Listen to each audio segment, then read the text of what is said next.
ce document-là, brièvement. Voilà. Donc, on a parmi nous professeur Olivier Georgeon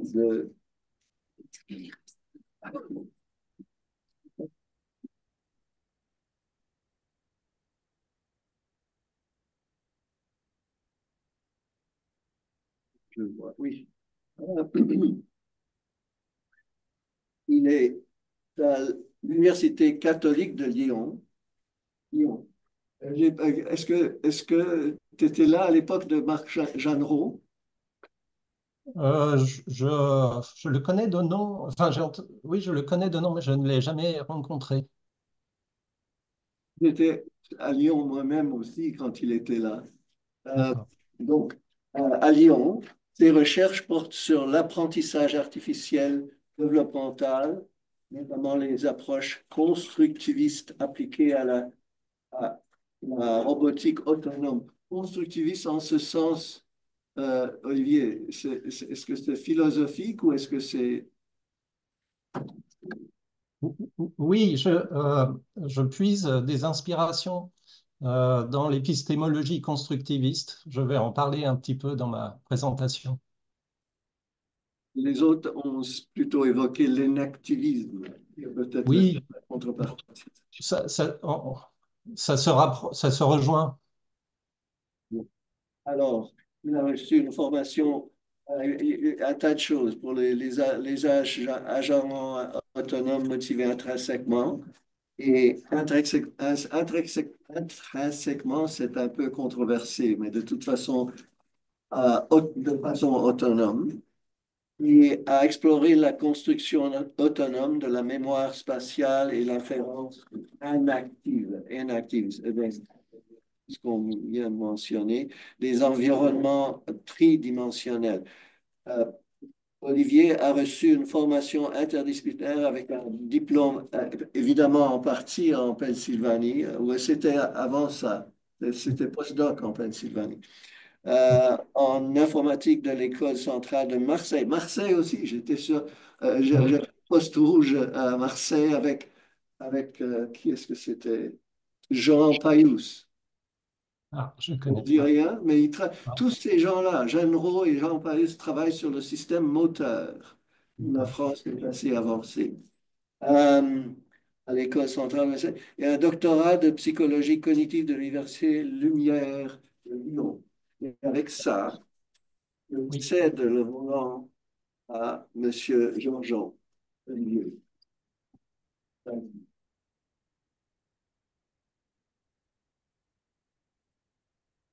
très bien.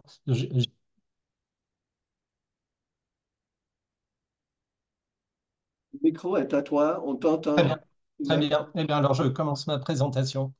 Voilà, donc je vais vous parler de robotique développementale ancrée dans l'expérience moto-sensorielle. Alors, hop, j'essaie de... Voilà. Donc, je me propose de commencer par ma vision d'une critique d'une IA qui n'est pas ancrée dans l'expérience sensorimotrice pour essayer d'expliquer les problèmes qu'on cherche à adresser, à résoudre. Ensuite, donc, je vais parler d'inspiration justement que je puise dans les théories de Piaget, notamment l'épistémologie génétique et le lien avec la théorie de l'énaction. Comme je disais, il y a des connexions. Et puis ensuite, donc je vous parlerai de ce qu'on propose très récemment, ce qu'on a appelé des schema mechanisms 2.0. Donc vous avez peut-être entendu parler de la théorie enfin des techniques d'algorithmes, de mécanismes de schéma, schema mechanism, qui ont été initiés par Gary Drescher. Donc je vais parler de ça. Et puis ensuite, je ferai des démonstrations. J'ai pas mal de vidéos à vous montrer. Et puis, vers la fin, donc, je parlerai notre proposition, nos travaux en cours pour essayer de faire une architecture cognitive euh, en robotique développementale qui adresse la question de l'ancrage du sens et des symboles. Olivier, excuse de t'interrompre, mais puisque tu as des vidéos dans ça, il faut d'abord essayer les vidéos maintenant pour voir si ça fonctionne. Est-ce que tu es en mesure de déclencher Oui, une je vidéo. pense que ça devrait fonctionner. Alors oui, on va voir. Tac, alors à ce moment-là, je vais passer un peu vite. Alors, attends. Oui, mais si je sors du... Alors, c'est là, Pas ça l'image, marche. Ça, il n'y en a pas. pas Attends. les images, mais est-ce que c'est en Euh, train J'avance vite, du coup. Tac, tac. Alors là, je suis en train de, de dévoiler toute la présentation. Alors, attendez. Tac, tac, tac, tac, tac, tac, tac. Démonstration. Voilà. Alors, est-ce que autre ça va chose? Je dirais ça en anglais, Olivier. Arthur Glenberg is here. So, and he doesn't understand French. So if you sometimes, when you go to your video, could you say the name in English as well as in French for him? Okay, okay. So all the slides are in English, so I hope you can Oh, follow. that's good. Euh, mais on peut switch to English if needed. Est-ce que est-ce que la vidéo est visible là? Oui, c'est Ça visible. fonctionne parfaitement. Ok, très bien. Bon, bah, ça a l'air de marcher. Donc, je vais revenir en arrière. Hop. Euh, hop, apparemment, c'est toujours en avant. Voilà, attendez.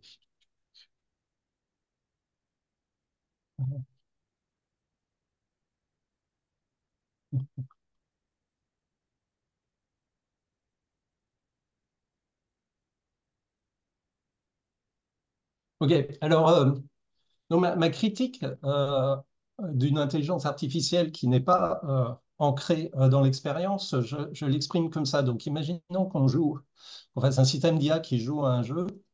Donc, d'abord, il faut qu'elle perçoive ce jeu.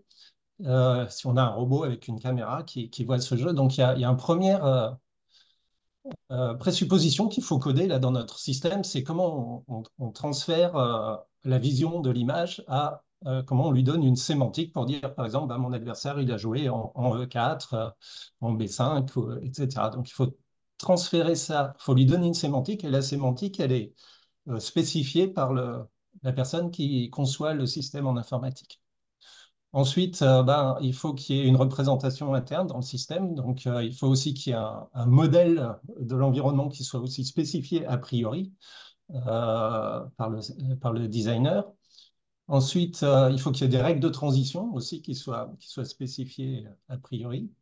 Et puis, il faut qu'il y ait des objectifs, c'est-à-dire qu'il faut être capable de dire ben, tel état du monde, c'est un état désirable, c'est un état gagnant, ou tel autre état n'est pas désirable. Et puis ensuite, il y a à nouveau besoin de prédéfinir une sémantique des sorties, c'est-à-dire que bah, si le système il dit bon bah du coup je veux jouer en E5, il faut être capable de convertir ça en un mouvement d'un bras qui déplace la pièce. Donc ça implique énormément de présupposés sur la signification de ce que le système perçoit, la façon dont il le traite et la façon dont il agit. Et ce qui fait qu'à cause de ces présupposés, bien sûr, bah, quand on fait un système qui joue au Go, par exemple, bah, il ne peut pas faire autre chose si on vient mettre d'autres présupposés.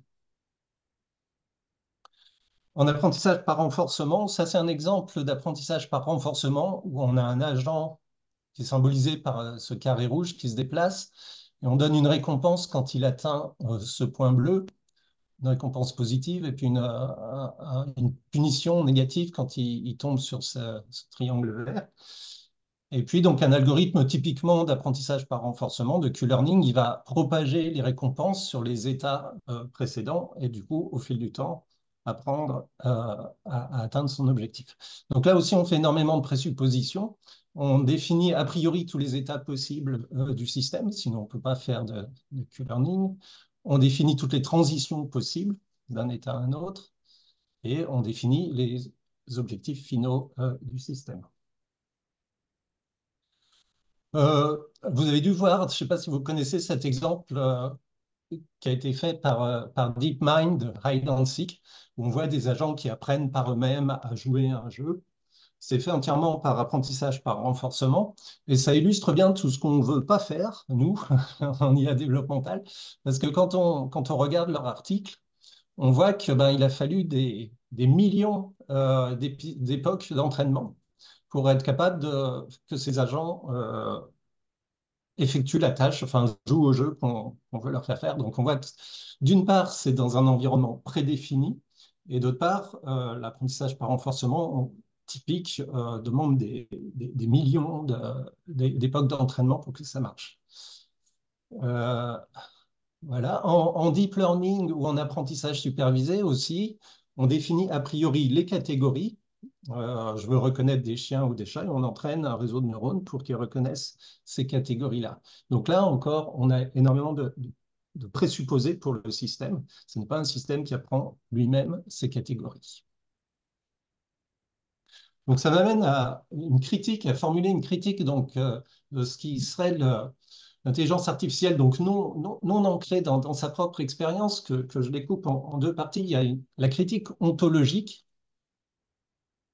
qui est qu'on présuppose une ontologie du monde, dans tous les exemples que j'ai donnés, d'une façon ou d'une autre, même avec de l'apprentissage par renforcement, où on pense qu'il n'y a pas de symbole, etc. Mais il y a quand même une ontologie qui est spécifique, parce qu'il y a des états, il y a des transitions. Il y a des états récompenses, des états punitions, etc. Donc on présuppose quand même un monde, et donc une ontologie. Et donc du coup, ça ne permet pas d'étudier la question de comment les symboles sont construits, puisqu'ils sont présupposés. Donc ça, c'est la première critique. Et la deuxième critique, c'est ce que j'appelle la critique téléologique, qui est qu'on présuppose aussi les objectifs. On va dire il y a un état, un goal state, un état objectif qu'on va chercher à atteindre. Et du coup, ça ne permet pas d'étudier comment faire des systèmes artificiels qui construisent eux-mêmes leurs propres objectifs, c'est-à-dire la question donc, de la motivation intrinsèque, de l'individuation aussi, comment si on a deux systèmes qui partent avec le même algorithme au départ, ben, ils vont pouvoir finalement, en fonction de leur expérience individuelle, chercher à faire des choses différentes. Et ce qui rejoint, c'est la question de l'autonomie constitutive. Voilà, c'est la fin de cette critique. Donc, si vous voulez poser des questions ou réagir là-dessus. Il y a des questions? Pas encore. Ça va OK, venir. très bien. Très bien. Alors, je puise des inspirations dans l'épistémologie génétique sur comment contourner toutes ces limitations. Donc, je vais parler un petit peu de ce que j'ai trouvé d'intéressant dans les théories de Piaget. Donc, ça, c'est une citation que je trouve intéressante. Je vais la lire en même temps que vous, peut-être. Donc, la connaissance ne procède en ses sources ni d'un sujet conscient de lui-même, ni d'objet déjà constitué, du point de vue du sujet qui s'imposerait à lui. Elle résulterait d'interactions se produisant à mi-chemin entre deux et relevant donc des deux à la fois, mais en raison d'une indifférenciation complète et non pas d'un échange entre formes distinctes. S'il n'existe au début ni sujet au sens épistémique du terme, ni objet conçu comme tel, ni surtout d'instrument invariant d'échange, le problème initial de la connaissance serait donc de construire de tels médiateurs, partant de la zone de contact entre le corps propre et les choses, ils s'engageront alors toujours plus avant dans les deux directions complémentaires de l'extérieur et de l'intérieur, et c'est de cette double construction progressive que dépend l'élaboration solidaire du sujet et des objets. C'est-à-dire que le sujet et l'objet se construisent en même temps. Enfin, le sujet, comme le sujet se construit, il construit sa connaissance des objets. Alors moi, je retire plusieurs choses de ça. Alors ça, c'est la même en anglais. Je vais passer. Donc, comme vous le Au savez sans lieu, doute, hein, au lieu de passer peut-être sans lire le passage ok, anglais, je le laisse pour les anglophones. Ouais. tu peux résumer en tes propres mots l'essentiel de ça. What is a genetic epistemology?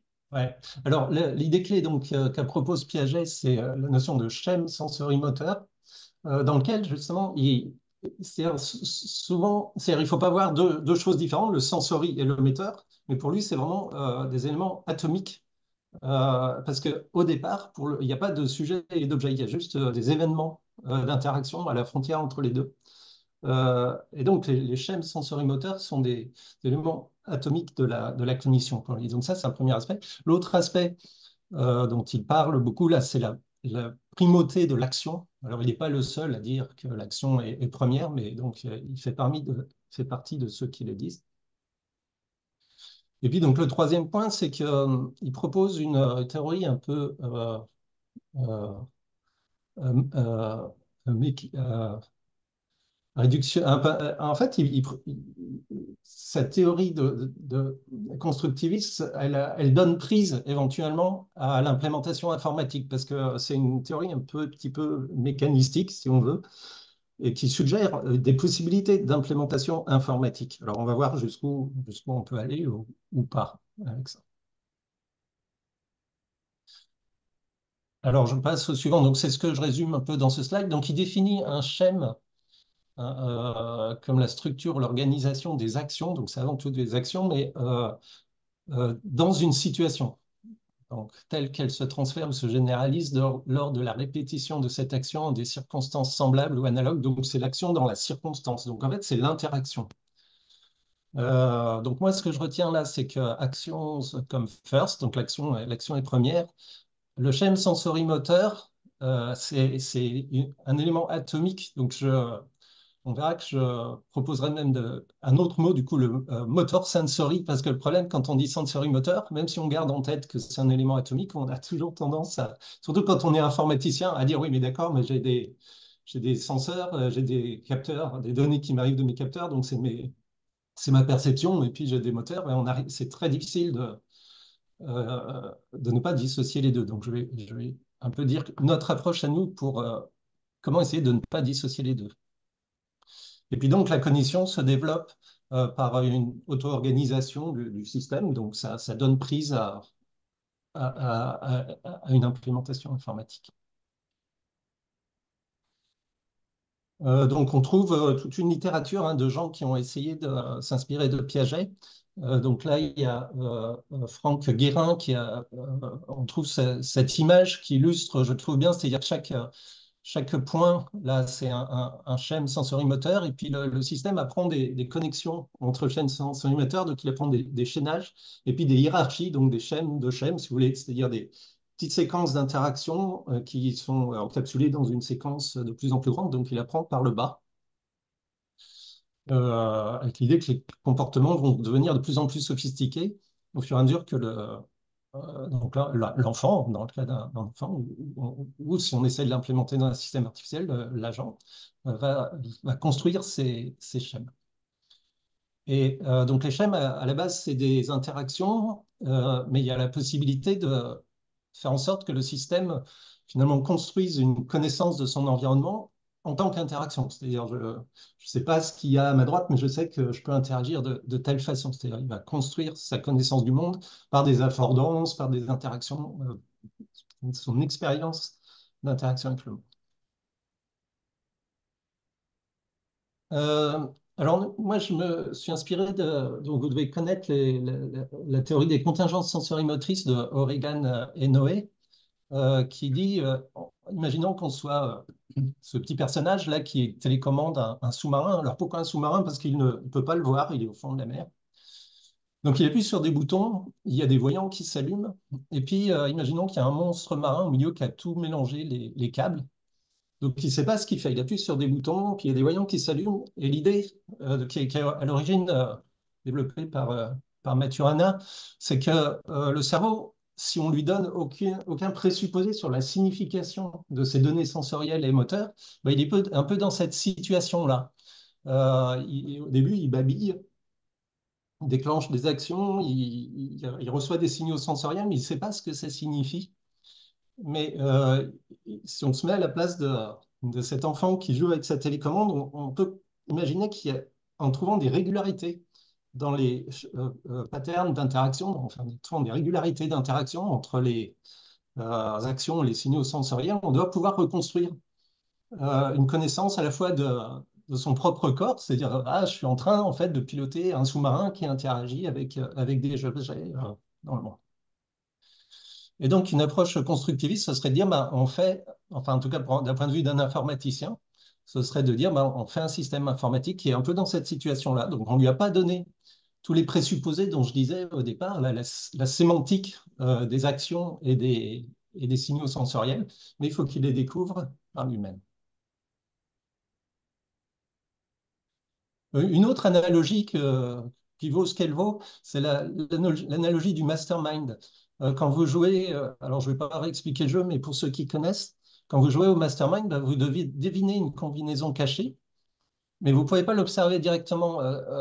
Vous faites une proposition, puis en retour, vous avez ces pions blancs ou ces pions noirs. Ce ne sont pas des représentations de la combinaison cachée, c'est un code.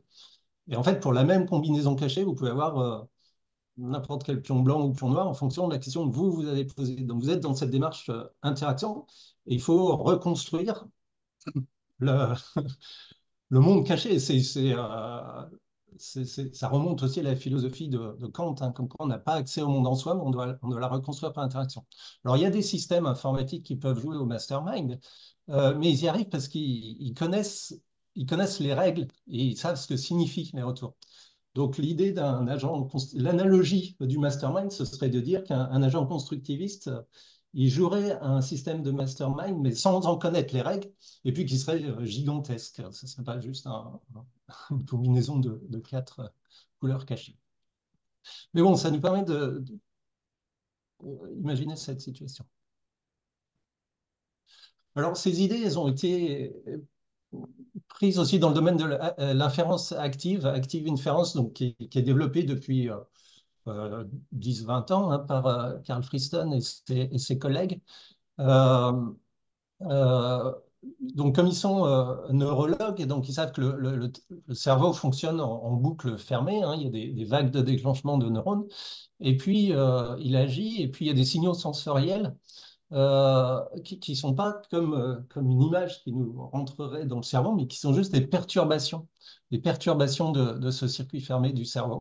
Donc ça rejoint ces idées.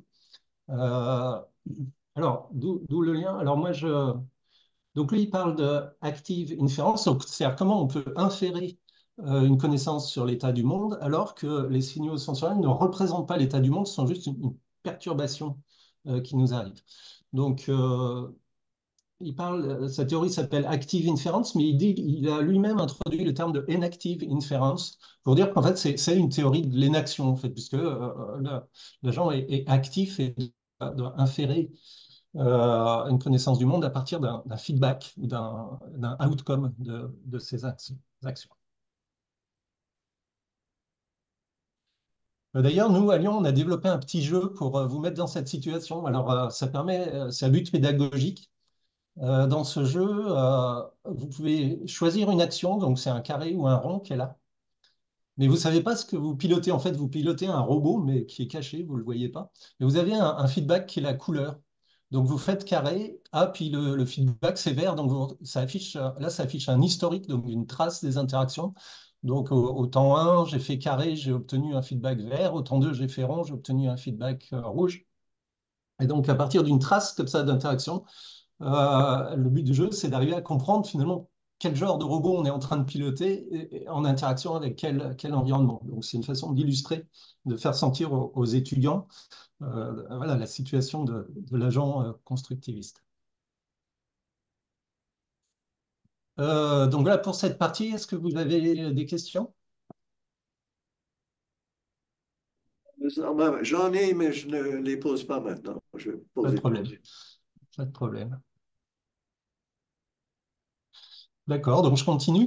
Alors, donc ces théories de Piaget, ça a inspiré donc toute une littérature en informatique hein, de gens qui se sont dit, ah bah, tiens, on va essayer d'implémenter ça. Alors, il y a un travail un peu emblématique qui est le travail de Gary Drescher en 1991 qui a publié The Made Up Mind. Le titre complet, d'ailleurs, c'est The Made Up Mind, A Constructivist Approach to Artificial Intelligence. Où dans son travail, il a modélisé les schémas proposés par Piaget sous forme de triplet, contexte, action, résultat. Et donc, le système apprend des chaînages de schémas qui font que son comportement va s'organiser. Alors, dans son implémentation, donc, les contextes sont des ensembles de items. Euh, et en l'occurrence, les items sont des éléments de l'état. Alors, on va voir, c'est pas entièrement, on va voir la critique que moi que nous on fait, enfin je suis pas le seul à faire de ça. Bon, en tout cas, c'était une première tentative d'implémenter un mécanisme de schéma piagétien. Donc le système, il apprenait des nouveaux schémas, qui sont des nouvelles associations dans ce contexte-là, je fais telle action et j'obtiens tel résultat. Il apprenait des schémages de schémas. Il démontre ça dans un environnement jouet qui simule un robot qui est capable de voir, qui est capable de bouger sa main dans une petite grille comme ça et de voir une partie de la grille. Et il montre que ce mécanisme peut apprendre ce qu'il appelle des synthetic items, donc des nouveaux items, donc en fait on pourrait dire des symboles qui représentent des objets qui sont présents dans son environnement, alors qu'au départ, il ne le savait pas. C'est-à-dire que c'est parce qu'il voit qu'il peut répéter toujours la même interaction qu'il infère le fait qu'il doit exister un objet à cet endroit-là. Euh, alors en fait, il fait ça en plusieurs étapes. Une première étape, c'est ce qu'il appelle la elaboration of the spatial substrate. Donc il arrive à reconnecter, à trouver la structure spatiale, parce qu'au départ, on ne lui donne même pas la structure spatiale de la grille. Donc par association, il arrive à retrouver la structure spatiale. Et après, une fois qu'il a fait ça, il arrive à repérer qu'il y a des objets à tel endroit de l'espace qui affordent toujours la même interaction. Donc, il y a cette inférence de l'existence d'objets à partir de son expérience sensorimotrice. Et, Olivier, si tu permets, oui, je cherchais des questions. C'est une simulation, n'est-ce pas? oui, Oui.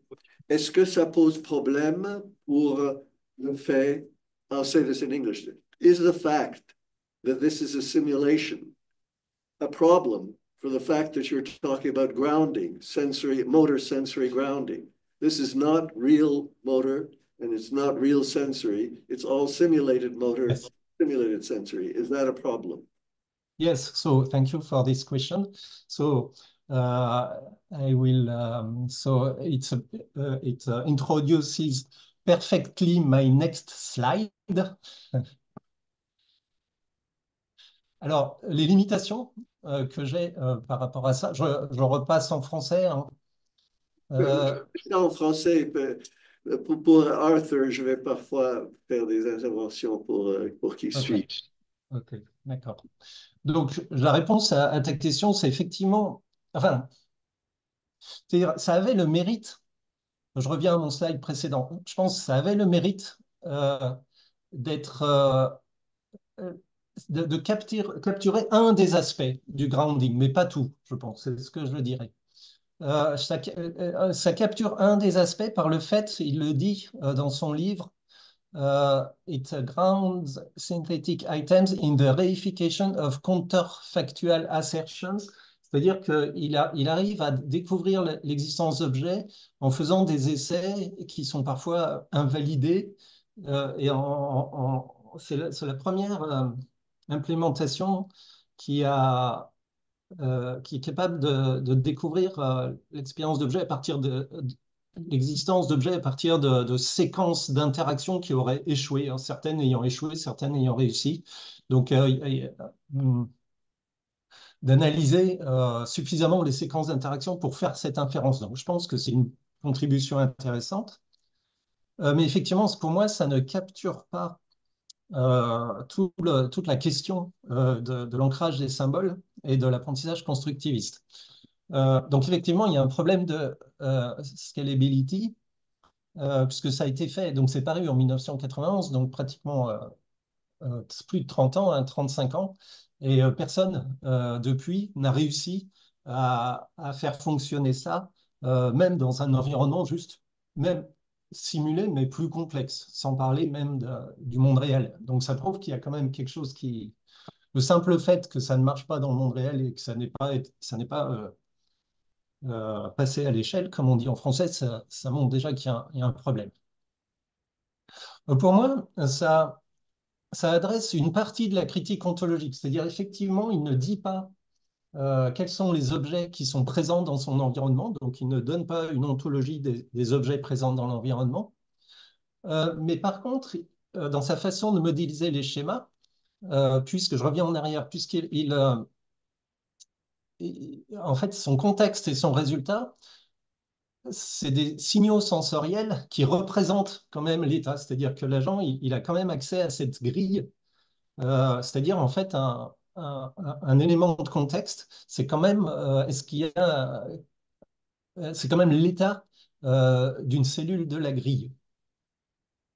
Donc il y a quand même cette connexion directe entre le signal sensoriel et l'état du monde qui, à mon avis, trahit l'idée d'une épistémologie constructiviste ou génétique. Donc c'est pour ça que j'ai mis seulement partiellement, c'est pas complet. Et en plus, donc ça n'adresse pas du tout la question, la critique téléologique, c'est-à-dire que lui, ben, il donne des valeurs positives pour des états de l'environnement qui sont désirables.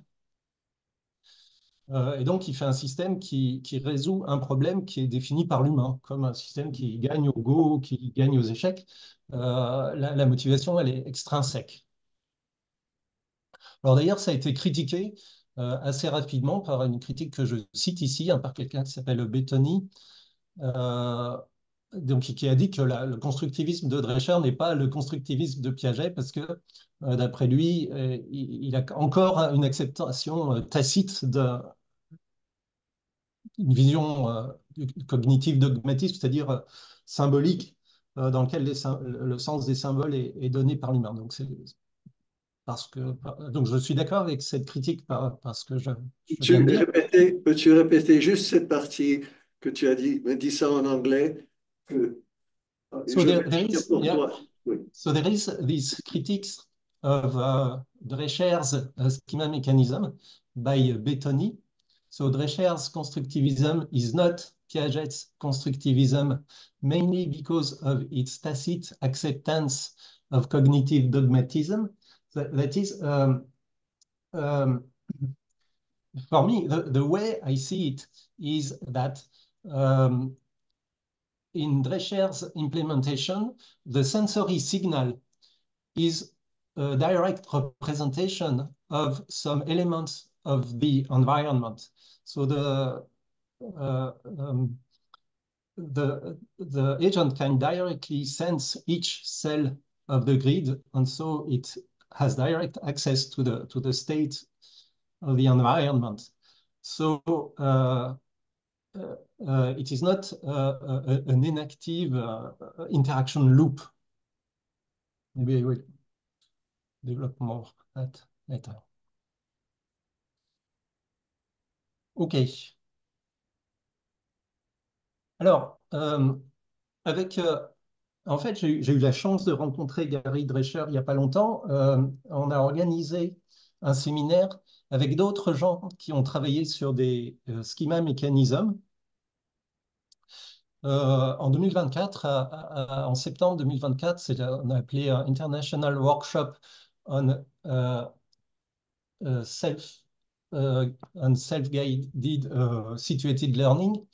Et on va bientôt, je pense, publier cet article qu'on a appelé Schema Mechanism 2.0 for Developmental AI, où on propose de nouvelles méthodes pour adresser ces limitations du schéma mécanisme de Gary Drescher.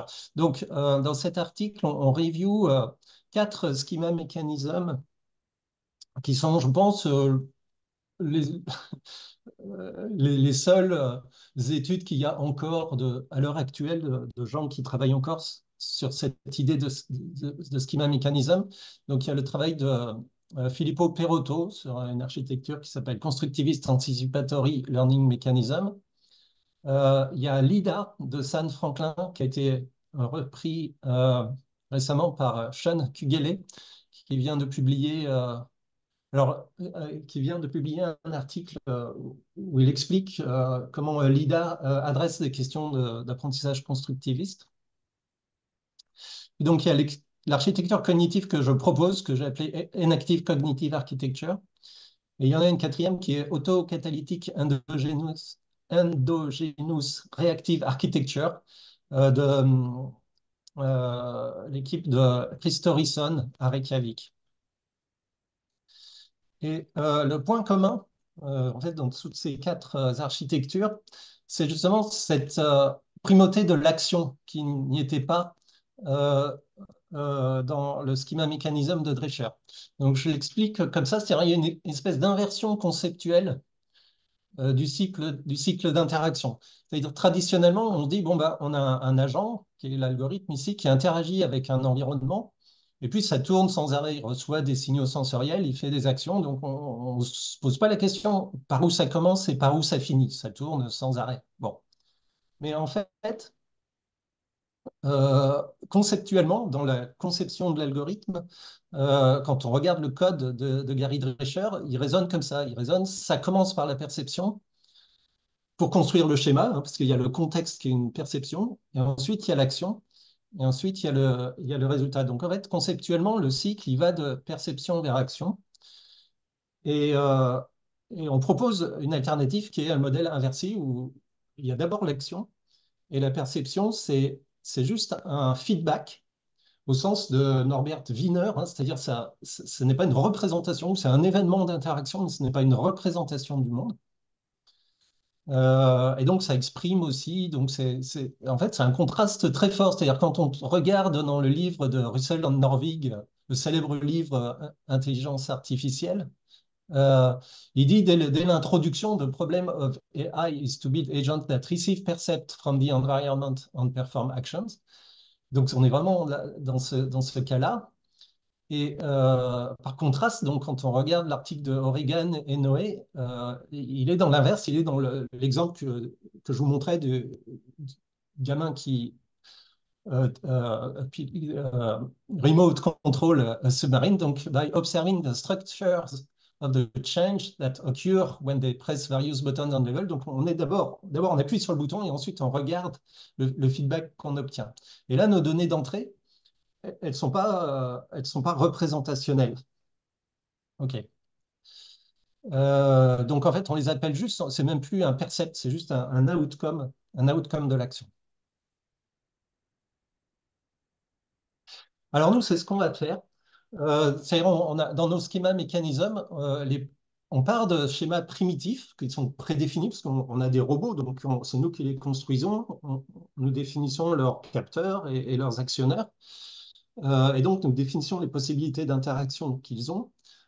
Et donc on définit des schémas primitifs qui sont des boucles d'interaction euh, où le signal sensoriel, c'est un feedback de l'action. Donc le signal sensoriel n'est pas, n'est pas pris comme une perception du monde, mais est pris comme un feedback. Et du coup, comment on fait ça? On ne peut pas coder une motivation extrinsèque, parce que pour coder une motivation extrinsèque, ça voudrait dire donner une récompense quand certains états du monde sont atteints. Mais notre robot, il n'a pas accès, il ne peut pas directement voir les états du monde. Donc, même si on voulait, on ne pourrait pas donner une récompense pour atteindre des goal states. Donc, en fait, on est même obligé d'implémenter une motivation intrinsèque. Alors, on a différents types de motivation intrinsèque. C'est un gros sujet, hein, on pourrait en parler longtemps. Mais on a proposé une méthode qui est de dire simplement les schèmes primitifs, donc ces boucles d'interaction primitives, on peut leur donner une valence qui peut être soit positive, soit négative. Donc, si on donne une valence positive pour quelque chose de... Eh ben, en fait, nos algorithmes vont faire un robot qui va essayer de reproduire cette interaction positive. Puis si on donne une valence négative pour certaines interactions, on va faire un robot qui évite certaines interactions. Donc, par exemple, se blesser, tomber d'une table, etc.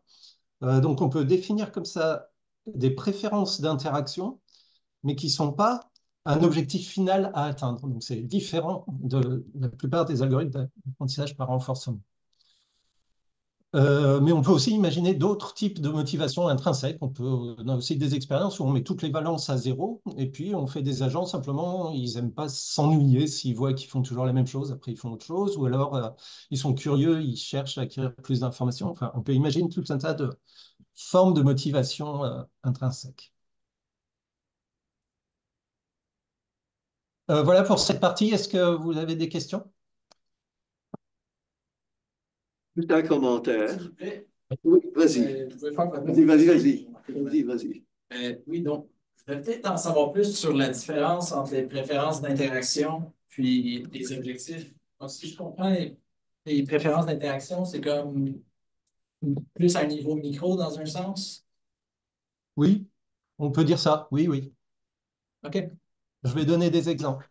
d'accord. Merci. Si, OK. si je Olivier, peux me permettre d'interrompre, si on retourne à la slide qui présente les boucles de contrôle, Ouais, très encore bien. une, celle-là, précisément. Euh, ben, en théorie de contrôle, on procède généralement à partir de la section B, Inverted Model, c'est-à-dire Oui, on fait bouger les actuateurs et on voit la réponse des autres variables au niveau perceptif. Mais une fois qu'on a fait ça, ça nous donne un modèle du monde.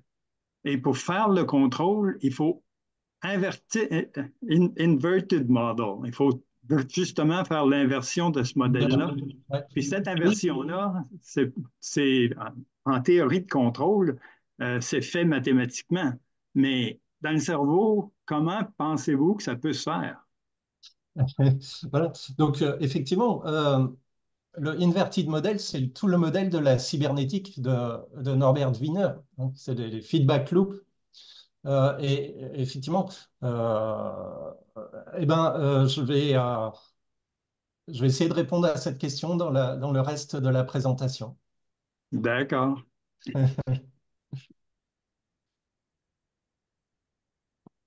Alors, démonstration. Euh, Excuse, il y a une question ici. Vas-y. Euh, je ne sais pas si tu seras entendu, mais vas-y. Enfin, je m'appelle Mathieu Gravel. Ma question, enfin, ça se peut qu'on va en parler après dans la démonstration de l'article, mais par curiosité, alors, si alors les schémas simples, ça décrit comme les actions qu'il met avec, il va essayer de prôner alors des actions qu'il considère intéressantes, des actions moins intéressantes pour bâtir comme son schéma de connaissance. Comment on fait pour départir entre ces actions-là sont arrivées à une terminaison, alors qu'est-ce qui serait normalement l'objectif, enfin, dans les approches traditionnelles, versus je suis juste en train de faire une action qui n'est pas un gain, mais il faut qu'encore je continue d'autres actions pour arriver comme un futur but que je ne connais pas. euh, En fait, donc nous, on ne donne pas d'objectif final à nos agents. On leur donne des préférences d'interaction. L'image qu'on prend, c'est tous les bébés mammifères, quand ils naissent, ils vont se diriger vers le lait de leur mère. Ils sont attirés par l'odeur. Mais c'est pas parce que, enfin, en tout cas, ce qu'on pense, on imagine que c'est pas parce qu'ils conceptualisent cet objectif. En fait, ils n'ont jamais bu de lait de leur vie. Ils n'ont probablement pas de connaissance de ce que c'est même que de boire du lait. Euh, mais par contre, ils ont des préférences apparemment de se diriger, de suivre un gradient d'odeur. Alors, ils font des gestes aléatoires au début. Et puis, ils ont tendance à répéter les gestes qui provoquent une augmentation de cette odeur, ce qui fait qu'ils se dirigent vers le lait. Euh, et donc, au départ, ils ont des préférences d'interaction, mais ils n'ont pas d'objectif. En tout cas, c'est l'image que je prends. Après, peut-être que vous pourrez me contredire, mais c'est l'image que je prends. Je pars du principe qu'ils n'ont pas cet objectif d'atteindre le lait, mais ils ont des préférences d'interaction. Et au final, ils atteignent du lait, donc il y a d'autres schémas qui se mettent en œuvre, ils tètent, ils se nourrissent. Et c'est seulement après qu'éventuellement, ils pourront construire l'idée, ah bah tiens, maintenant j'ai faim, je voudrais trouver du lait. Euh, et donc, l'objectif, euh, je pense que ça rejoint la question que vous posez, c'est finalement comment, à partir de ces préférences d'interaction qu'on a qui font que je veux aller vers le lait, à un moment donné, on forme des objectifs euh, pour décider, ah bah je vais à ce moment-là aller là-bas et traiter ça comme un problème à résoudre. Euh, trouver un chemin pour aller là-bas. Donc, effectivement, c'est toute une question qui est ouverte à la recherche. Comment on passe de ces préférences d'interaction vers la construction d'objectifs? Je n'ai pas de réponse complète. Je vais essayer de vous montrer des exemples qu'on fait, mais c'est une question ouverte. Est-ce que ça rejoint ce que vous... Ça répond oui, puisque c'était des questions que je me posais plus dans le cadre des systèmes de planification. Alors, si vous avez une réponse, je l'aurais bien pris, tout heureux.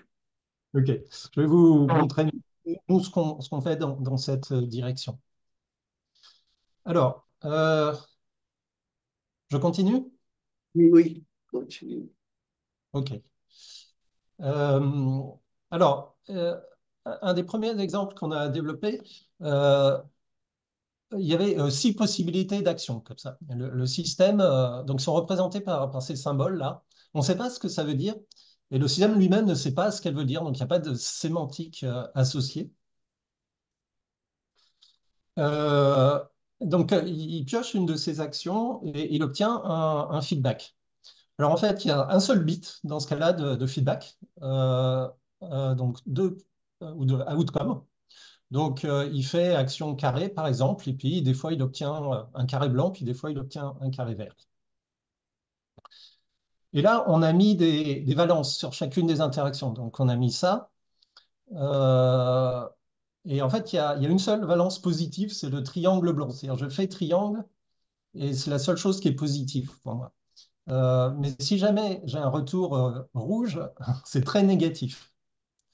Donc la question, c'est finalement comment je vais pouvoir, qu'est-ce que ça signifie tout ça et comment je vais réussir à faire avoir des triangles blancs, d'éviter les triangles rouges et comment je vais pouvoir utiliser au mieux les autres possibilités d'interaction que j'ai avec le monde. Euh, voilà. Et la démo, donc la démo, c'est ça. Donc là, l'agent, il ignore qu'il contrôle cet agent dans cette grille. Il ignore complètement la signification de ces interactions. Donc au début, il est comme un bébé qui vient naître, il babille. Mais alors, pour nous qui voyons, j'interromps et j'explique. Donc en fait, le triangle blanc, c'est je réussis à avancer d'une cellule et le triangle rouge, c'est je me cogne contre un mur. Euh, et en fait, donc c'est comme s'il aimait bien avancer, mais qu'il détestait se cogner. Ça, c'est tourner d'un côté, tourner de l'autre. Et les carrés, là, je ne peux pas avec mon écran, mais les carrés, donc c'est soit toucher devant, ou toucher à droite, ou toucher à gauche. Et donc, comme on a mis une forte valence négative pour avancer, et ben en fait, nous, on comprend bien qu'il va falloir qu'il utilise les interactions toucher devant, toucher à droite, toucher à gauche pour prendre sa décision. D'abord, il vaut mieux que je touche avant d'avancer parce que si je touche un mur, je ne vais pas avancer. Puis ensuite, si je touche un mur, il faut que je touche sur le côté. Et en fait, donc on a implémenté un mécanisme de schéma, un schéma mécanique qui apprend des séquences d'interactions comme ça sans avoir aucune sémantique sur ces éléments, et et on voit ce comportement émerger. Donc au début, il pioche. Alors là, quand il touche, j'interromps à nouveau, quand il touche, non, quand il touche, ça clignote en jaune, et quand il se cogne, ça clignote en rouge. Donc là, on voit qu'il touche devant, à droite, à gauche. Voilà.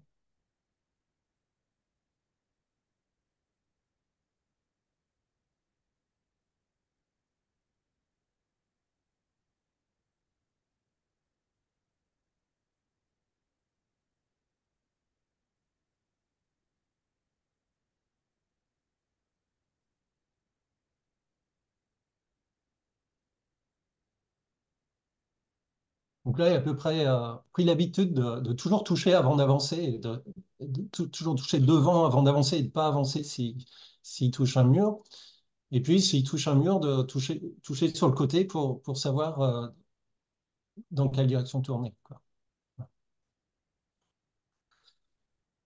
Alors, c'est un des premiers exemples. Alors déjà, ce qu'il faut dire, c'est que dans cette démo, on peut choisir des valences différentes. Alors évidemment, si on met une valence positive pour se cogner, on va le voir, ben, il va se mettre devant un mur, puis il va se cogner sans arrêt, puisque c'est positif, quoi. Ou si on met une valeur positive pour toucher, ben, il va toucher sans arrêt. En fait, un des rares cas où on arrive à générer des comportements qui démontrent déjà une certaine forme d'apprentissage et un minimum d'intelligence, c'est quand on met peu de valeurs positives. En fait, c'est dans ce que je vous ai montré, c'est quand avancer, c'est positif et tout le reste, c'est négatif. À ce moment-là, il est obligé de générer des comportements un peu plus sophistiqués pour être capable d'avancer. Une autre chose à dire, c'est que c'est entièrement déterministe. C'est-à-dire, si on le relance une deuxième fois, il va faire exactement la même chose, à condition qu'il parte du même endroit. Donc là, on lui permet de partir dans des endroits différents. Et à ce moment-là, il va avoir une expérience individuelle différente, donc il va peut-être apprendre un peu différemment. Mais bon, on va toujours, à la fin, le voir apprendre ces comportements qui nous intéressent. Alors, ok. Alors déjà, euh, du fait qu'il n'a pas besoin de percevoir sur quelle cellule il est, mais c'est justement juste un signal sensoriel d'outcome, bah, cet algorithme, il se transfère directement dans des robots. Donc ça, c'est un robot EPUC là qu'on a codé. Donc on a fait les mêmes choses. Il a un capteur infrarouge devant lui qui lui permet de détecter s'il y a un mur devant lui. Donc, il peut détecter. Donc devant lui, c'est vers la droite. Ça, c'est sur sa gauche. Ça, c'est sur sa droite. Ça, c'est quand il détecte un mur devant. Ça, c'est quand il détecte un mur à gauche, à droite. Ça, c'est quand il tourne approximativement de 90 degrés. Ça, c'est quand il avance. Et ça, c'est quand il te cogne. On met ces valences-là, donc il adore avancer, mais il n'aime pas se cogner, puis le reste, c'est un petit peu coûteux. Et puis donc, on peut reproduire cette même expérience dans un robot. Alors quand ça s'allume, là, c'est qu'il teste devant, là, il teste à sa gauche, là, il teste devant à nouveau, là, il teste à sa droite. Donc, on regarde les traces d'interaction. Et en fait, on va avoir le même genre d'apprentissage qui va émerger, c'est-à-dire qu'il va apprendre à... Du coup, ce qui nous intéresse, là, c'est pas tant que quand il détecte qu'il y a un mur, il avance pas, mais c'est que activement, il fait le choix d'utiliser un capteur de vent pour être informé de sa situation, parce que c'est utile pour lui par rapport à ses propres préférences qui sont d'avancer. Donc pour nous, l'émergence de cette perception active, c'est ça qui nous intéresse. Et on considère du coup, il attribue du sens à ses perceptions euh, parce que c'est exploitable par rapport à ses propres préférences que nous-mêmes on lui a données. Alors bien sûr, là, alors c'est un apprentissage purement séquentiel, donc c'est pour ça que dans la boucle, on a fait en forme de boucle, parce que ça donne prise à apprendre des séquences un peu sophistiquées. Là, un robot, c'est plus difficile parce que ses déplacements sont approximatifs, c'est bruité, etc. Mais bon, il apprend quand même. Déjà, on voit qu'il ne se cogne plus, donc il a bien appris le pattern je touche, et puis si je touche rien, j'avance, puis si je touche quelque chose, je tourne, et puis je touche à nouveau. Donc voilà, il a structuré son comportement. Donc là, voilà, il commence à être content, il peut avancer plusieurs fois sans se cogner.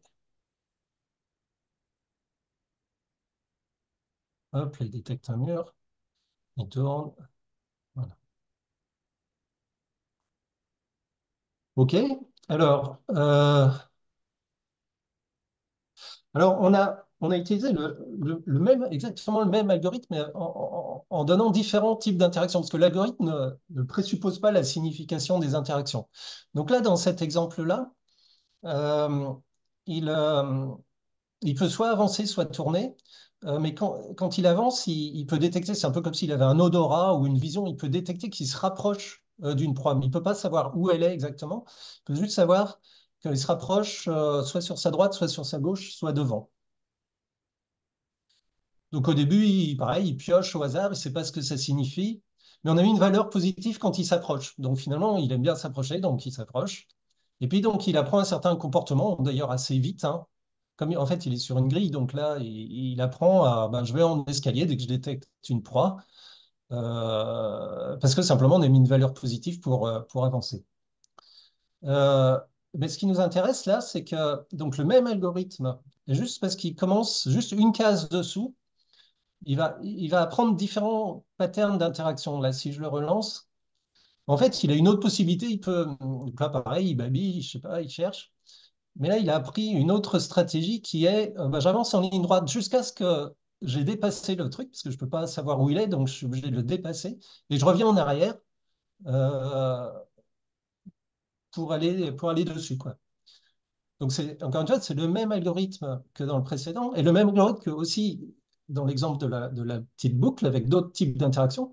Parce qu'en fait, il apprend des schèmes, donc des séquences d'interactions qui correspondent à quelque chose qui lui plaise. Donc, ça, c'est un deuxième aspect qui nous intéresse, c'est qu'il y a un effet d'autoprogrammation, si vous voulez, c'est-à-dire ou d'apprentissage d'habitudes d'interaction qui fait qu'une fois qu'il a appris une habitude d'interaction, ben, il la garde, quoi. Voilà. Et donc ça, c'est les traces d'interaction. Donc là, on n'est pas dans. Ce qui nous intéresse, c'est pas qu'il atteigne un objectif, c'est que les comportements s'organisent. Ça, c'est une trace en fait du premier exemple que je vous ai montré dans la petite boucle. Donc, on voit au début, il se cognait, puis après, il apprend à plus se cogner. En fait, il apprend ces petits histogrammes-là, c'est les niveaux hiérarchiques de schémas qu'il apprend. C'est-à-dire qu'il apprend des schémas.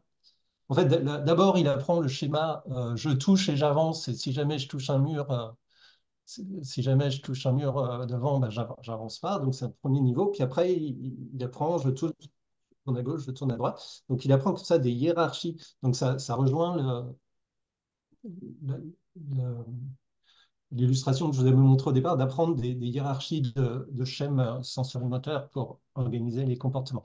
Donc, si vous voulez, ça, c'est pour vous montrer comment on valide, parce qu'on n'est pas en train de, ce qu'on cherche, c'est pas maximiser la récompense, mais c'est voir émerger des comportements qui s'organisent. Ça, c'est encore une démo. Alors, cet effet d'autoprogrammation, donc ça illustrait un petit peu différemment. On le voit toucher devant lui, se cogner. Ça permet de faire des...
Allô, allô? Oui. J'ai été coupé, je ne sais pas depuis combien de temps. Ah oui, c'est coupé depuis que ça tourne ici. Donc D'accord. on OK. voit que oui, il apprend. Et voici Oui. un En fait, ce que modèle. je voulais vous montrer, c'est que celui qui était là, on peut l'entraîner et après, il va générer des comportements qui sont plus on peut projeter sur lui le fait qu'il a plus confiance dans son environnement que l'autre parce que donc il y a une espèce de trajectoire développementale, si vous voulez, en fonction de son expérience individuelle. Bah, après, il va plus se comporter pareil selon que s'il avait eu une autre expérience individuelle.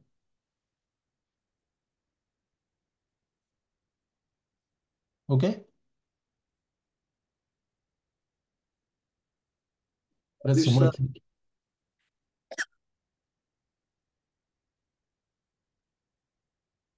Olivier, qu'est-ce que tu es en train de faire ou de imaginer que tu fais? Alors, ben, je vais continuer. Euh, donc juste pour vous expliquer comment fonctionne ce mécanisme de schéma, euh, il construit des mécanismes d'abstraction à partir de séquences d'interactions. Il construit des abstractions de séquences et il reconnaît son contexte en fonction de ses expériences d'interaction et il prend des décisions en fonction de sa situation qu'il a caractérisée en termes d'expérience d'interaction. Donc il y a cet aspect d'abstraction qui entre en jeu. Alors attendez.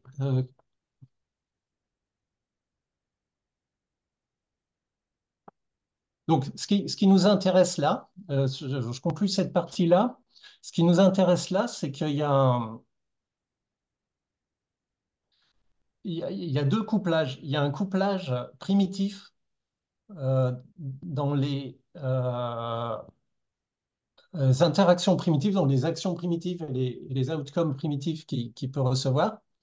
Et puis ensuite, il prend des décisions à un plus haut niveau, qui sont des décisions de faire des schémas plus sophistiqués. Et en fait, à un moment donné, il voit le monde en termes de séquences d'interaction. C'est-à-dire, il voit son système qui prend des décisions ici, il les prend basées sur un contexte qui est caractérisé par des schémas qu'il a appris, des schémas qui sont déjà des schémas composites. Donc en fait, il voit le monde d'une façon euh, qu'il a appris à voir en fonction de son expérience propre, et il prend une décision sur cette base-là, en fonction aussi des schémas qu'il a appris, donc en fonction de son expérience propre. Et petit à petit, euh, il y a un couplage ici qui monte dans les niveaux, c'est-à-dire plus il apprend des schémas de plus haut niveau, et plus il voit le monde d'une manière plus sophistiquée, et plus il prend des décisions qui sont des schémas plus sophistiqués. Que je peux injecter une note de controverse, Ouais, ce que je vois avec mes yeux maintenant. ouais. Un système qui apprend par renforcement ce qu'on connaît déjà. Je n'ai aucune idée à quel point ça peut monter l'échelle des capacités jusqu'à ce que je suis en train de faire maintenant dans cette pièce, etc. On a beaucoup de modèles de renforcement et d'apprentissage par renforcement. On ne peut pas se permettre de dire il pense, il ne pense pas, il sait, il ne sait pas. Tout ce qu'on peut dire, c'est qu'il y a ce système simulé ou est-ce qu'il y a quelque chose qui est appris à part renforcement. Est-ce que tu as des justifications de faire une interprétation plus approfondie que ça?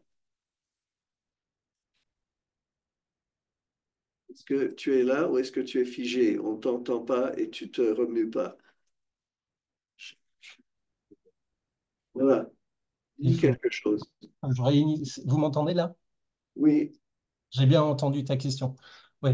Alors, effectivement, là, toute l'explication que j'ai, c'est une projection qu'on fait sur les comportements de l'agent, hein.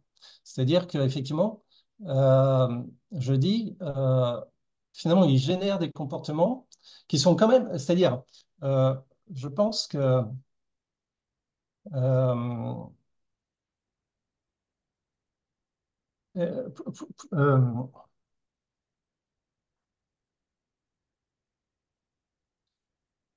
j'ai pas, alors, je reviens un peu en arrière, c'est-à-dire,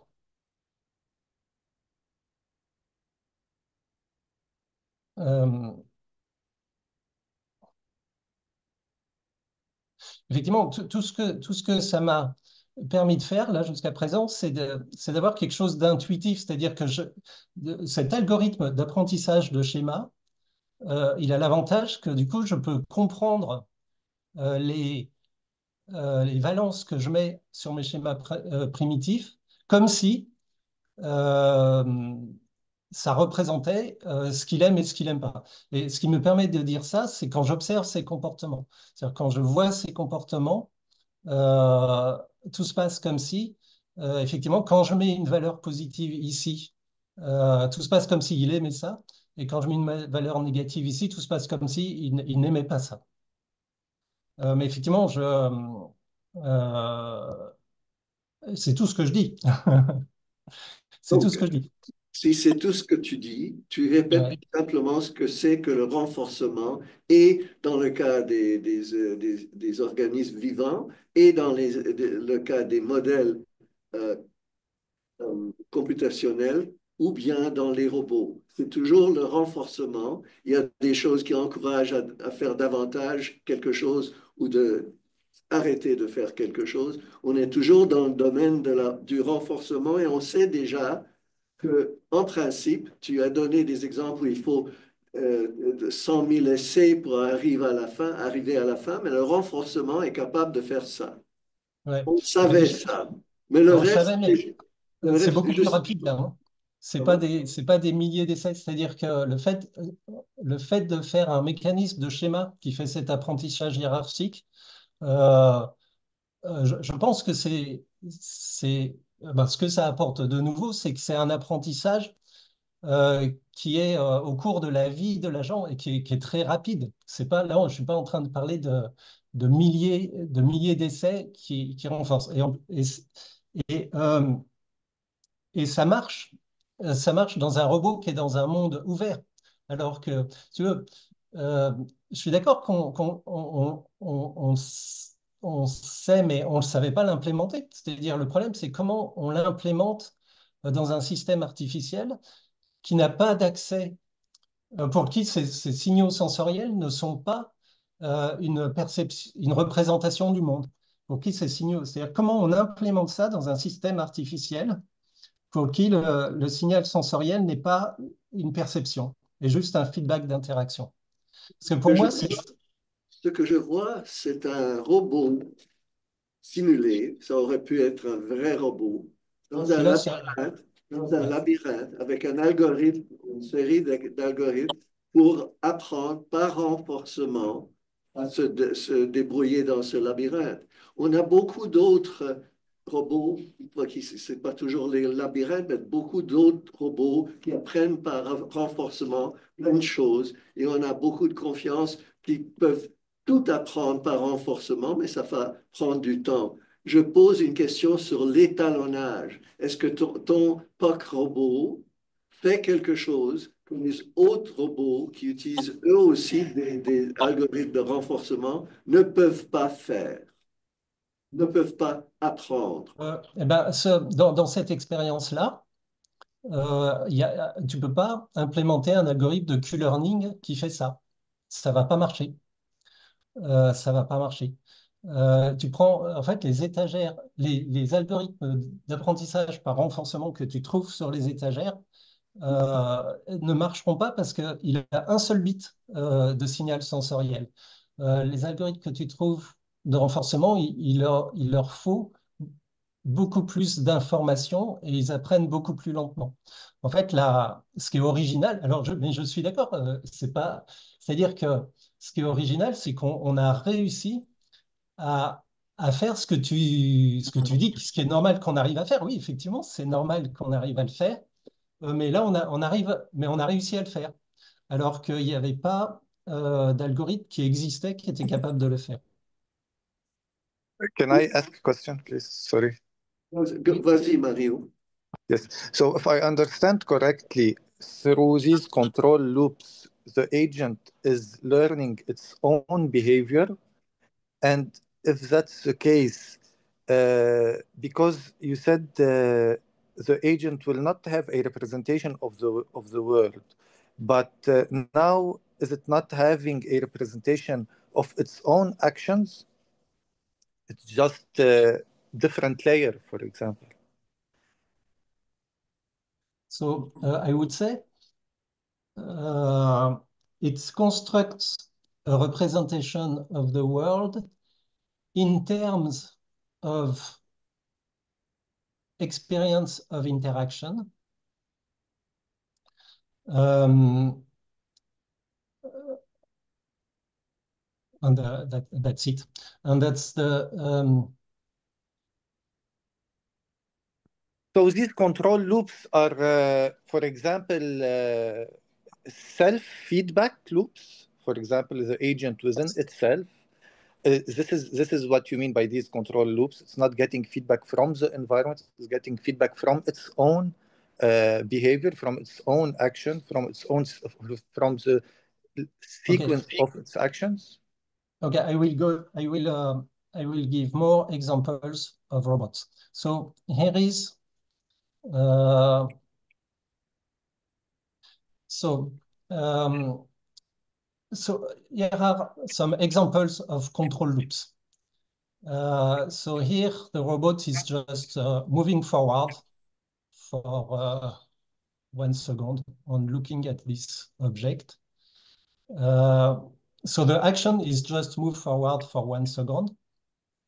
And here, so the same action move forward, but it detects a black line, so it stopped and just withdraw a little bit.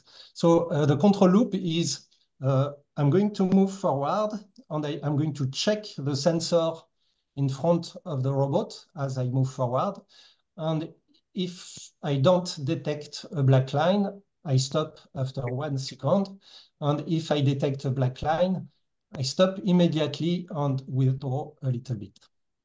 So we define a set of primitive control loops like that, which are the basic possibilities of interaction of the robot. Exactly. So in slide 22, you said you don't have anymore a representation of the world, but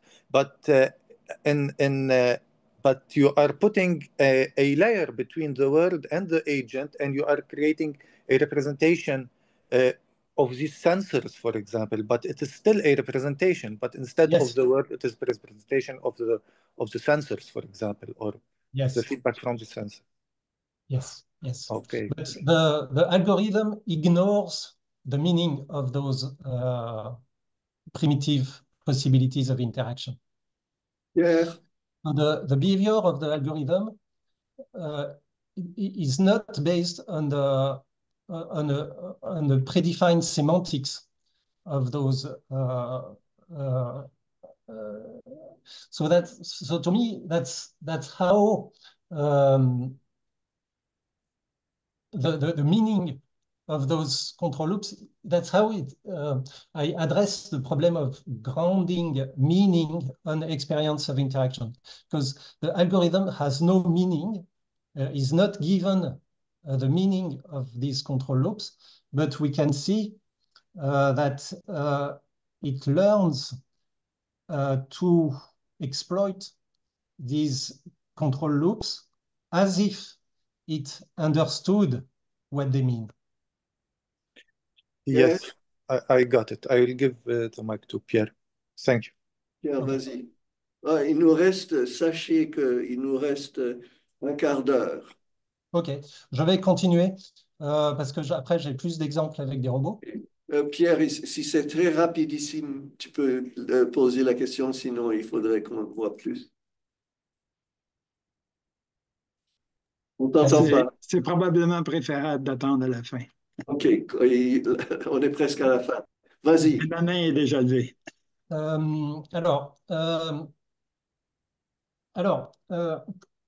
Donc tout ce qu'on a vu jusqu'à présent, c'est un apprentissage de schéma purement séquentiel. Il apprend des séquences, de séquences. Et si on veut faire des robots qui génèrent des comportements plus sophistiqués dans un environnement ouvert, on suppose que il va falloir non seulement qu'il apprenne à organiser ses comportements dans le temps, séquentiellement, temporellement, mais aussi dans l'espace. Et c'est ce qui nous a amené à développer une architecture cognitive qui contient une mémoire séquentielle hiérarchique que je vous ai montré jusqu'à présent, mais en plus, différents types de mémoire spatiale. La première mémoire spatiale, c'est une mémoire égocentrique où il place dans l'espace autour de lui ses expériences d'interaction. Donc, j'ai avancé et j'ai détecté une ligne noire, un noir, et paf, j'ai reculé. La ligne noire, elle est devant moi. Alors là, pour que ça puisse fonctionner, on ajoute beaucoup de présuppositions, là, pour le coup, dans le robot. On fait un robot, on le dote déjà d'un senseur inertiel qui permet de mesurer ses accélérations et ses rotations. Donc, par exemple, il avance, il détecte une ligne noire et après il tourne sur lui-même.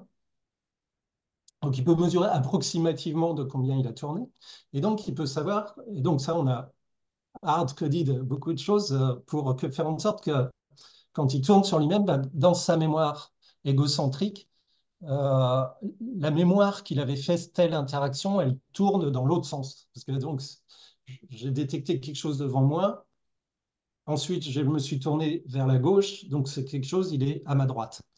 Donc on fait un update comme ça de ses historiques d'interaction dans l'espace, dans une mémoire spatiale. Et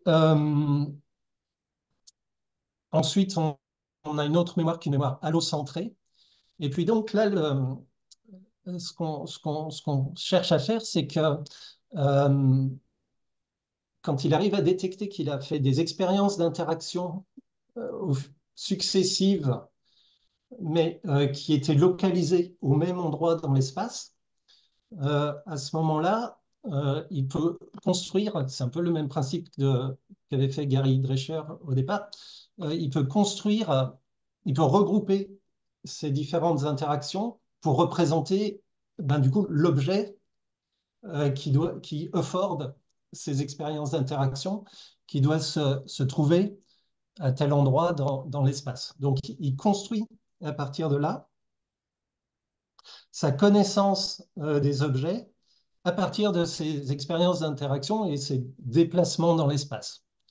Donc l'architecture, il y a cette mémoire spatiale et puis un module où il peut mémoriser les types d'objets avec lesquels il peut interagir, tels qu'un point sur le sol ou un segment sur le sol, ou des objets solides qu'il peut détecter avec un capteur à ultrasons. Donc l'idée, c'est qu'il apprend. Donc, encore une fois, ces signaux sensoriels sont juste des boucles d'interaction, donc ne contiennent pas de sémantique, il n'y a pas de présupposé ontologique sur quels sont les objets qui existent dans le monde, mais il construit par lui-même les objets qui existent dans le monde à partir de ces schémas d'interaction. Alors, peut-être je vais avancer directement sur un robot. Il va falloir se précipiter, il reste vraiment très peu. Donc notre robot, ben, il a un capteur en bas, il a un capteur à ultrasons. Du coup, je vais vous montrer. Attendez, ça, donc je vais vous montrer les différents schémas primitifs. Et donc du coup, il apprend à caractériser un objet qui est devant lui à partir des interactions là, d'écolocalisation qu'il a avec son capteur. Donc ces triangles-là, c'est les cônes euh, d'ultrasons qu'il émet, parce qu'en fait, il détecte les objets par un écho d'ultrasons. Donc, quand le robot il était là, il a émis un cône d'ultrasons ici. Donc, il a localisé un objet là. Et donc, du coup, il connaît la forme de l'objet. C'était un objet assez allongé, en ayant tourné autour et eu ces différentes expériences d'interaction autour de lui. Là, il explore juste un point sur le sol, donc je vais passer la vidéo.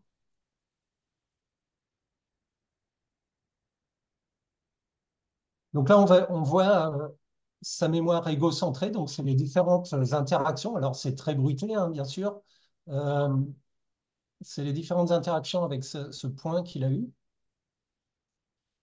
Euh, et là, c'est une expérimentation où il, euh, il répète, en fait, c'est comme si, donc on a mis une valeur positive pour interagir avec ce point. Donc c'est comme s'il il aimait jouer avec ce point. Et là, en fait, ce qu'il apprend, c'est à réduire ses erreurs de prédiction, donc en fait, à calibrer ses mémoires.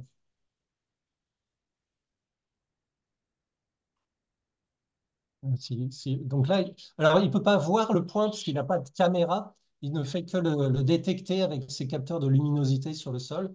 Donc là, il l'a pas détecté, donc il le cherche. Voilà. Il l'a trouvé à nouveau. Euh, voilà bon, un exemple très, très rudimentaire où en fait il caractérise juste un point, c'est le plus rudimentaire qu'on pouvait imaginer comme objet, par ses possibilités d'interaction avec cet objet. Euh, voilà. Alors, en environnement simulé, je peux revenir un peu. Si on a quelques minutes, je peux vous montrer. Évidemment, en environnement simulé, on a des comportements qui sont plus intéressants parce que euh, c'est moins bruité, il apprend plus vite. Donc là, c'est ces deux agents-là qui, au début, pareil, ils babillent. Euh, donc, ils explorent leur environnement, ils jouent ensemble. Et puis, ils se dirigent vers des objets saillants et puis ils découvrent que certains objets, ils peuvent les manger. Donc, du coup, ils associent des expériences positives à ces objets. Et bon, ce que ça montre, c'est que déjà, on arrive à générer des comportements qui sont assez naturels et euh,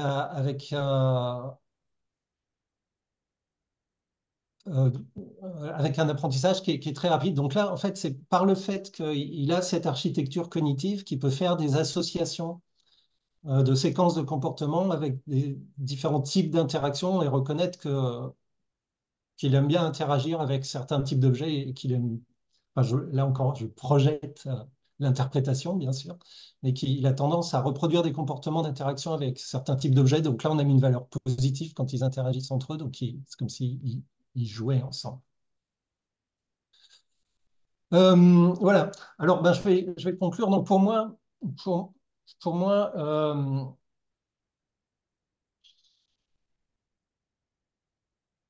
pour faire le lien avec ce que vous faites, euh, pardon. Pour moi, l'ancrage euh, l'ancrage des symboles vient du fait que euh, ces données sensorielles n'ont pas de sémantique et n'ont pas de présupposés euh, sur l'état du monde et qui représentent les objets du monde sous forme d'un ensemble d'interactions que ces objets effordent. C'est ma réponse au thème qui vous intéresse du symbole grounding. Et je pense que la façon dont j'ai envie de répondre à plusieurs questions que vous m'avez posées, c'est-à-dire comment à partir de là, on va générer des comportements plus sophistiqués. Euh, Moi, ce que je vois, c'est qu'à partir du moment où il a une architecture comme ça, il peut commencer à se fixer des objectifs, de dire bah, j'ai envie d'aller à tel endroit et de basculer donc d'un régime où il est dans des préférences d'interaction vers un régime où il commence à faire de la résolution de problèmes pour atteindre un objectif qui s'est fixé. Et là, on peut imaginer tout un tas de mécanismes de motivation. C'est-à-dire, en fait, donc, il caractérise son contexte en fonction des séquences d'interactions qu'il a fait et de la position spatiale de ces interactions.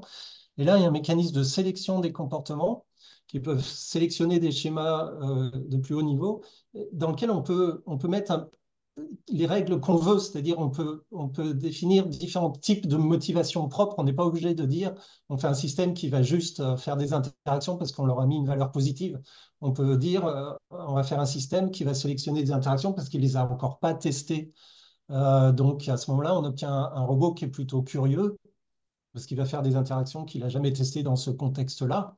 Ou alors, s'il arrive à calculer qu'il a une bonne probabilité de réussir à énacter tel schéma, ben, il va le faire. À ce moment-là, on a un robot qui est comme il était motivé par le fait d'aimer être in control de son environnement. Donc, on peut coder différentes formes de motivation intrinsèque par cette architecture cognitive. Et merci, Olivier. Oui, il y a des questions ici. Je vais laisser traîner un petit peu plus long que d'habitude, mais la question doit être courte en longue. La réponse aussi, courte et pointue. Vas-y. Excusez-moi, j'ai peut-être mal compris. J'aimerais savoir pourquoi est-ce que vous différenciez préférences d'interaction et objectif final, étant donné que les préférences d'interaction du robot mènent à un objectif que vous avez prédéterminé, par exemple avec le trou. Donc, C'est-à-dire, parce que je me place du point de vue d'un informaticien qui veut concevoir un robot euh, qui reproduit euh,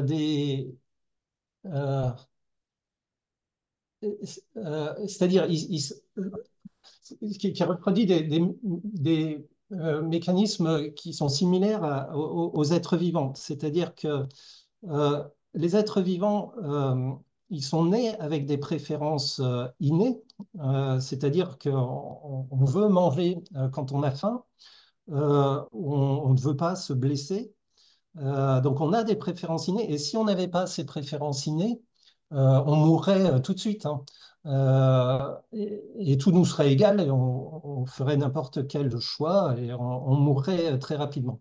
Mais par contre, on n'est pas né en étant placé dans un monde avec un ensemble d'états finis et avec des états qui nous récompensent en tant qu'état du monde. Donc, euh, je me place du point de vue de l'informaticien qui est comment on arrive à reproduire ces mécanismes de motivation dans un robot euh, euh, qui sont au départ qui sont des préférences d'interaction, mais qui ne définissent pas l'objectif final du robot.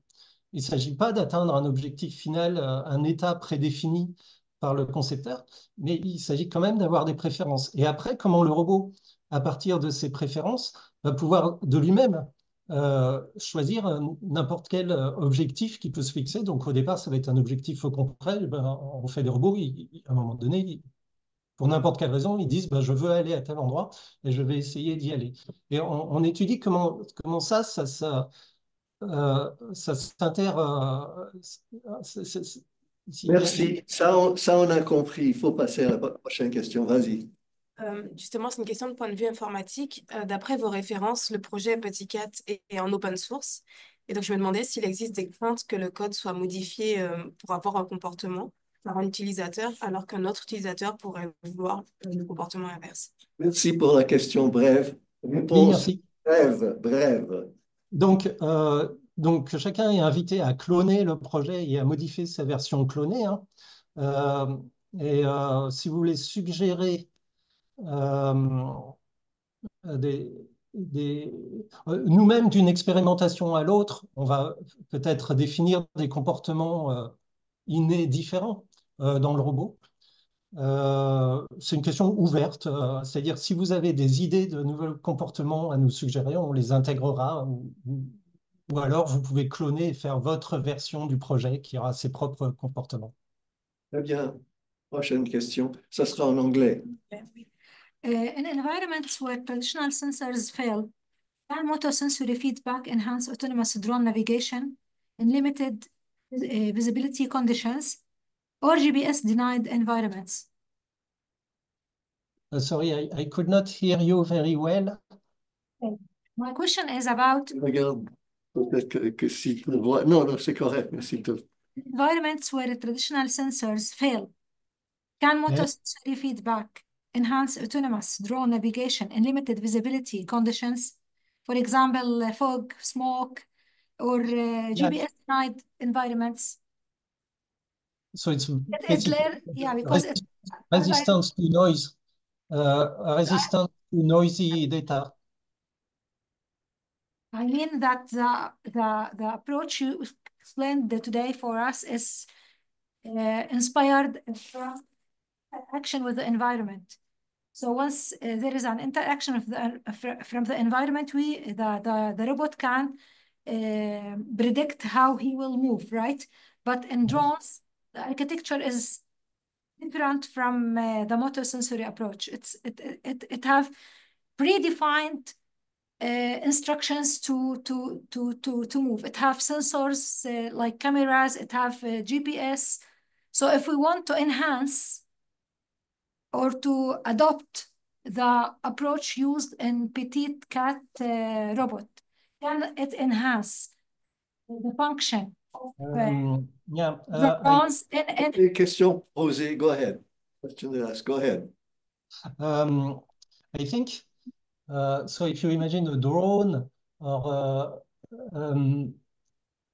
if a drone loses its position, so the GPS sensor is jammed, then it could use our approach to have more better adapted behavior to its local context. D'accord, voilà la réponse. Dernière question, Pierre Vadnet. Pierre, vas-y. Oui, vous m'entendez? Oui, il faut que ça soit bref. Oui, la question, c'est difficile de faire une question brève sur un tel sujet, mais ce que je dirais, c'est que, en fait, le robot que vous utilisez applique quelque chose qui ressemble beaucoup au fonctionnement des LLM. Au départ, il doit découvrir quelle est la meilleure prochaine action. C'est son but à chaque moment. Et pour ça, il accumule quelque part dans votre architecture cognitive, il accumule des séquences d'actions qui ont déjà été prises et au moment de prendre une nouvelle action, il cherche la valeur de la meilleure séquence qui correspond aux dernières actions qu'il a prises pour décider de la prochaine action. Mais pour ça, il faut aussi que vous ayez défini une certaine ontologie, c'est-à-dire qu'à chaque fois que vous ajoutez un objet dans le monde, il faut que vous disiez si cet objet-là correspond à quelle catégorie d'objets cet objet-là correspond et ou ajouter des nouvelles valences pour des nouveaux résultats des actions que votre robot peut prendre. Est-ce que je me trompe? Oui, non, je pense que vous ne vous trompez pas, c'est ça. C'est-à-dire que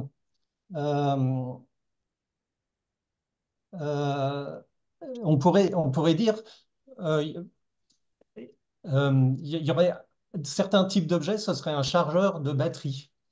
Il faudrait effectivement qu'il y ait une interaction qui soit définie, qui est j'arrive sur le chargeur des batteries et je charge ma batterie. Et nous, on lui met une valence positive. Et après, on peut coder des mécanismes pour que seulement quand sa batterie est faible, il recherche ce type d'objet. Donc, effectivement, c'est entremêlé. C'est-à-dire que pour nous, c'est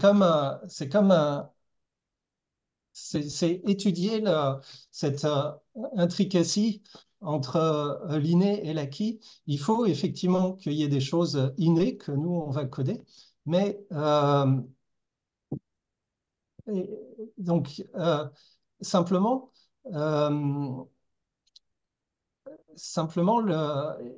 nous, ce qu'on code, c'est toujours des expériences d'interaction et c'est ce qui fait que nos algorithmes, qu'on les fasse tourner dans des environnements simulés ou pas, on peut les transposer directement sur des robots parce que toutes ces préférences sont codées en termes d'expérience d'interaction et non pas en termes d'état. Alors, par rapport à le lien avec les LLMs, la grande différence, c'est que nous, ce n'est pas pre-trained. GPT, ça veut dire General Pre-trained Transformer. Nous, ils ne sont pas pre-trained, c'est-à-dire que l'apprentissage se fait au cours de sa vie. Et c'est un apprentissage beaucoup plus rapide. Mais effectivement, on peut aussi utiliser des mécanismes par réseau de neurones et des transformers. En fait, je travaille même avec des étudiants qui font ça en ce moment. Mais il y a une différence technique, c'est que ces algorithmes, ils ont besoin de beaucoup d'échantillons d'apprentissage. Et quand on essaie de les utiliser pour ce qu'on fait nous, ça marche pas bien parce qu'on n'a pas beaucoup de données. Nous, on veut un apprentissage qui soit beaucoup plus rapide. Merci beaucoup. C'est un apprentissage Non, rapide. non, Pierre, malheureusement, ça doit être merci beaucoup. Et puis, je dois remercier notre conférencier, Olivier. Merci d'être venu ici par ce temps-là. C'est vraiment courageux de ta part. Si j'avais un conseil, je ne suis pas propriétaire du terme ancrage, donc c'est un conseil de profane. Il faudrait moins d'interprétation et davantage de capacité de performance pour convaincre qu'on a fait un pas d'avant pour l'ancrage ici. OK, je vais garder ce conseil. C'est ça. Merci beaucoup et merci à tout le monde pour les questions. J'espère Merci beaucoup. qu'on va tirer quelque chose. Merci. Au revoir.